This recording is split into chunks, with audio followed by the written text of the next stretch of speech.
One of the most common problems I hear about nowadays in middle school classrooms is that students just don't know how to write anymore.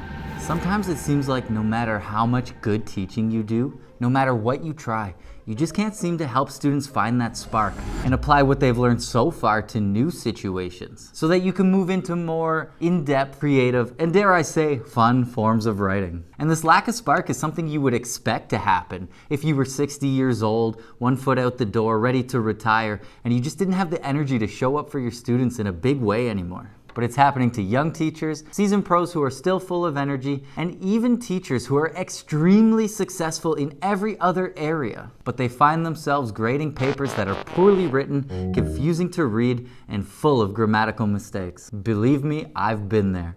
I've been there so many times in my life. So many times, in fact, that it really caused me to dive deep and figure out what are the things that are actually going to contribute to helping these students learn to write, remember what they've learned, and how do I make those things happen every single day. And through all of my research and observations with my own students, I found that the most important things are kind of the things that you hear about all the time: reading, writing, and teaching. Now, you might be tempted to click away from this video because you already know this, but that's exactly where I ran into problems. I was treating reading, writing, and teaching like a checklist. It's like, yeah, my students do a reasonable amount of reading, they write, we cover a variety of forms, and they hand in their writing, and I'm a teacher, so duh. So those things can't be the reason why my students aren't handing in better pieces of writing. So I started looking for these quick tips. Maybe they had inadequate vocabulary, or maybe we needed to spend more time with sentence structure, or maybe we needed to attack mental fatigue during writing. I skipped over the fundamentals in search of some magical pill that was gonna make my students better writers. It wasn't until I revisited the basics and tried to absolutely nail them that I realized that was the problem the whole time, especially teaching. So in this video, I want to go over some things that I've implemented in my classroom that has really transformed my students into great writers, but more importantly, has really turned writing into something that they actually enjoy and even look forward to. And yeah, hopefully these things work for you as well. Okay, so thing number 1, I made sure that my students were enjoying reading every day. They say that reading is like breathing in and writing is like breathing out. So if students are going to improve, they'll need to read just as much as they write. Now, reading is one of those weird ones. Weird ones?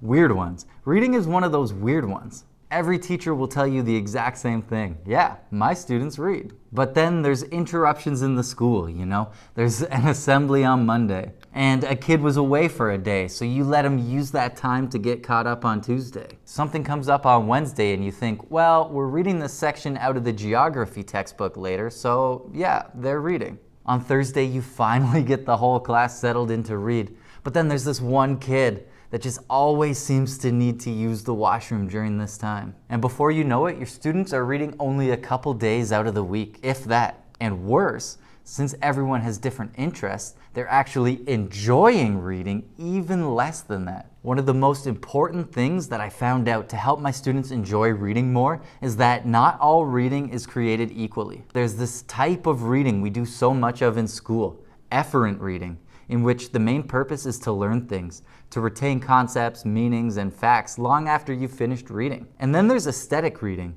which is often referred to as reading for pleasure, where the goal is not to retain information, but rather to enjoy reading, to focus on the feelings, sensations, and emotions that are felt when reading a really great story. And if you're not a big reader, that's okay. Just think about the last thing you watched on Netflix that really had you on the edge of your seat, or weeping in the face of true love.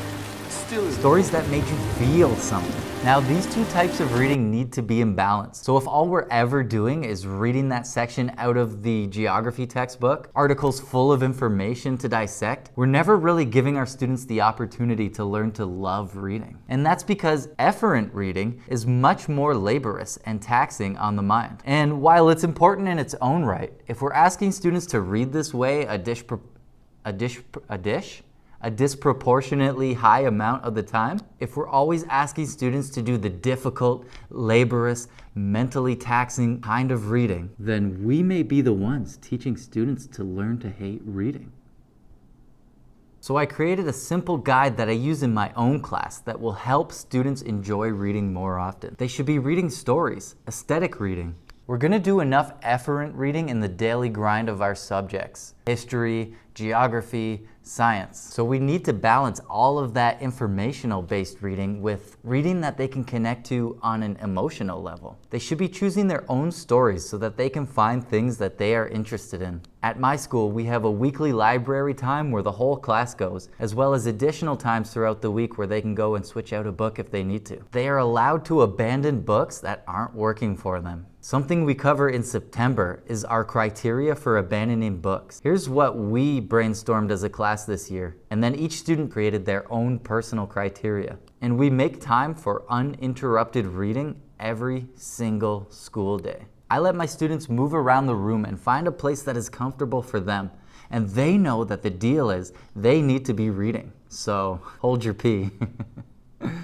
Seriously. Reading is so fundamental to their learning that we want students learning to enjoy reading.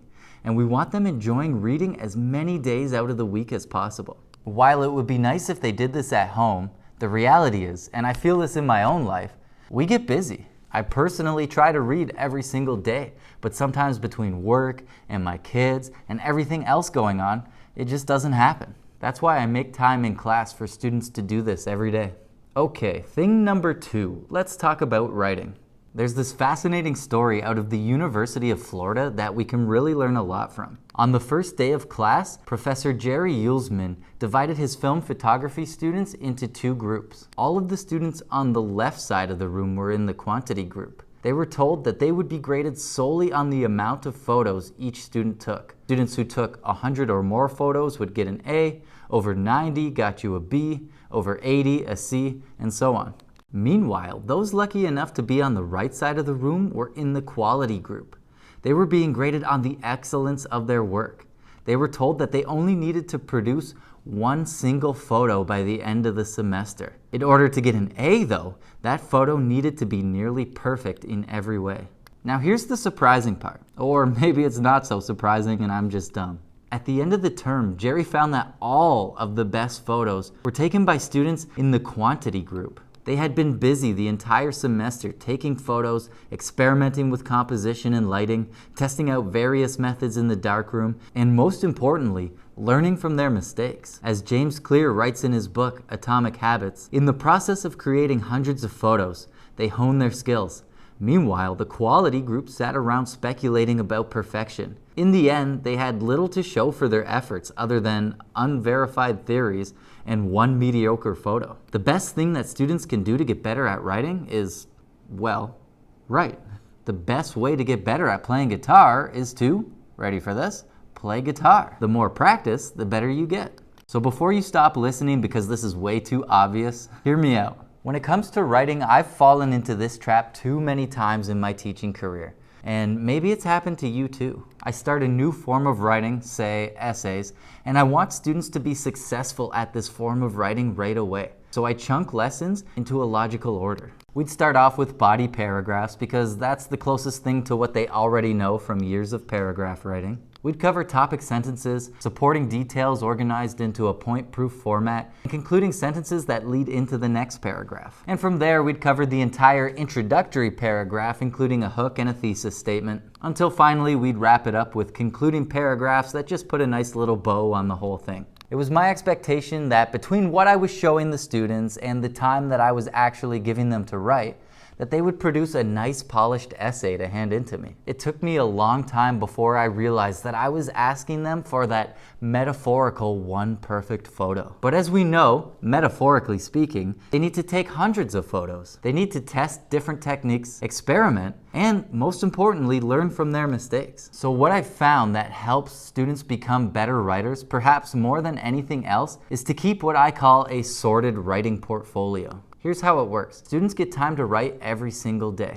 It doesn't have to be a long time. Anywhere from 10 to 20 minutes is fine. Students write at their own pace. At least once per week, students go through their portfolio and organize it with what they feel is their best or highest quality writing on top and their lowest quality writing at the bottom. Then, when I ask for it, students select the pieces of writing that they feel are the best and submit them to me. The self-selection helps them develop a critical eye for what good writing looks like. And as their critical eye develops, they produce even better pieces of writing. The daily practice gives them time to experiment with their writing, conference with me and their peers, and to learn from their mistakes. It's the equivalent of being on the 100 photos side of the room, the quantity group. So between providing opportunities for your students to actually enjoy reading and using the sorted portfolio method, you'll already notice a rapid transformation in your students' writing. But there's one more tweak that, when done correctly, can send your results through the roof. Now this is going to seem counterintuitive, so stick with me. The last thing that I found to be instrumental in transforming my students' writing is to teach less. That's right, teach less. Remember that essay example from earlier? It's too much. Teaching like that would be fine for somebody who just needs a refresher course in essay writing. But for the first timer, it's way too much to process. Now some can handle it, but for most, it's way too much information coming at them. It's like handing a guitar to a brand new player and asking them to play Van Halen. What they need are bite-sized lessons. I've found that when I take my lengthy lessons and break them down into 5-minute bite-sized pieces, I can deliver one of those bite-sized lessons every single day and give students a chance to practice that very specific thing. An example of this might be a lesson on the 3 most effective ways to open almost every single piece of writing. Then giving students time to practice their creativity while they really work on nailing those crucial first few sentences. And those bite-sized lessons are exactly what I'm going to be working on for the next while on this channel. So if those would be helpful to you, subscribe and hit the bell so you don't miss them.